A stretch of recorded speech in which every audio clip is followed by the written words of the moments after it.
What's going on, guys? ¿Cómo están? BugaLuis here and welcome back to another live reaction. Today we're going to have day number 7. It's already been a week Thursday. Yes, it's been a week of the World Cup.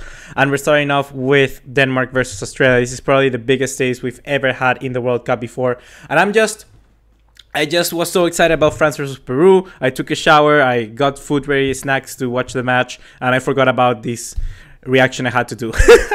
I just was happy. I was happy because Australia managed to get a draw against Denmark. And I want to talk about Australia really, because Australia is not the team we've been taking a look at in the preview to this World Cup. It's not the team we've actually gone and predicted that may finish bottom, may finish third, second, whatever. But it's actually a completely different team. It's playing really good football. It's playing equally to France in the first match, and now this time around they dominated Denmark, and you can say Denmark got another result without them deserving it, because Australia played really good. They got dominated by Denmark in the start. They really got dominated by Denmark at the start, but then they reacted as soon as the goal from Eriksen came in. And what a goal from Eriksen. I'm telling you, what a freaking goal. That was a really good goal.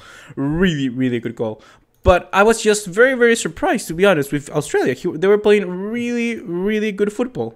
Really good football. And now people may say that Peru might try to win against France and then get an easy win against Australia, but the wins against Australia are going to be very tough because France struggled, Denmark didn't get the win, so why should we think otherwise about Australia? They've been playing absolutely wonderful football, and we have to give them respect and credit where it's due, because they actually deserve much better than just a 1-1 draw. I actually think that by the end of the game, perhaps Australia should have get the win. They actually had a double chance with Michael being the man of the match, as well being the real figure in that match, because he saved one from Arsani, which I'm going to talk about that kid later because he's absolutely a baller. And then we're gonna talk about the other shot from Cruz, that not Cruz, Lecky, that actually got kind of like banged into Juric, and he never could get the shot off, but he was really good overall. He was insane. For me, the man of the match certainly would have been Lecky. He was running up the field, defending. He was always putting the good crosses in. He was trying to get inside when he had the opportunity. He was absolutely wonderful, and I have to give credit where it's due. It was insane, that match between Australia. He was really good, and yeah, overall I gotta say that I was really impressed with Australia. Like, damn Australia, they play really good.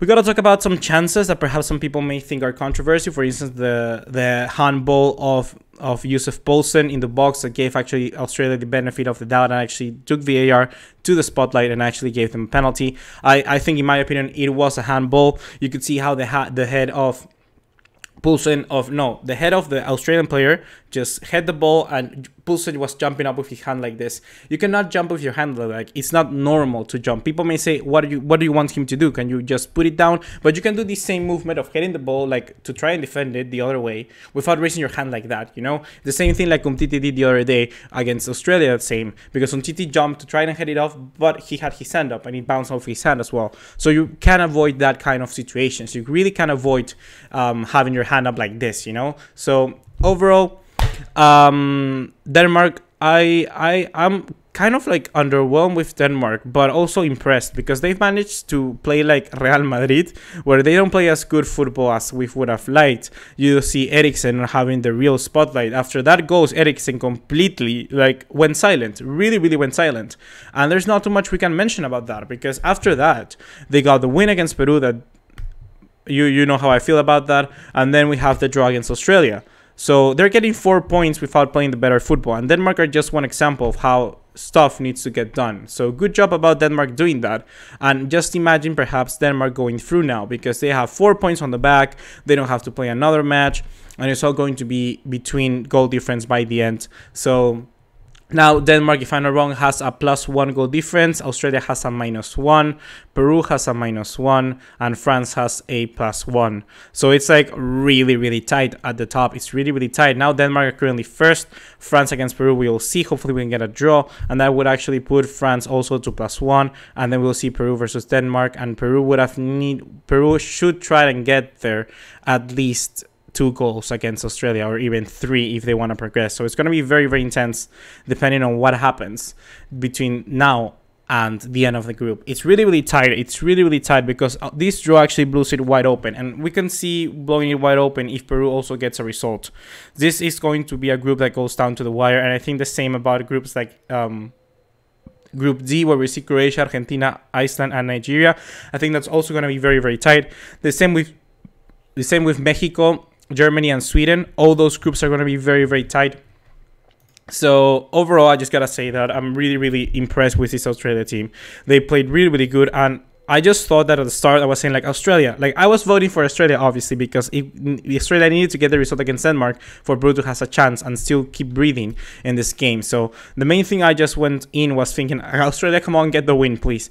And I just saw Denmark demolishing Australia at the start, and I was thinking, how Australia gonna get back from it? Because they just seem really, really defensive, but they weren't even good defensively, you know? Like Iran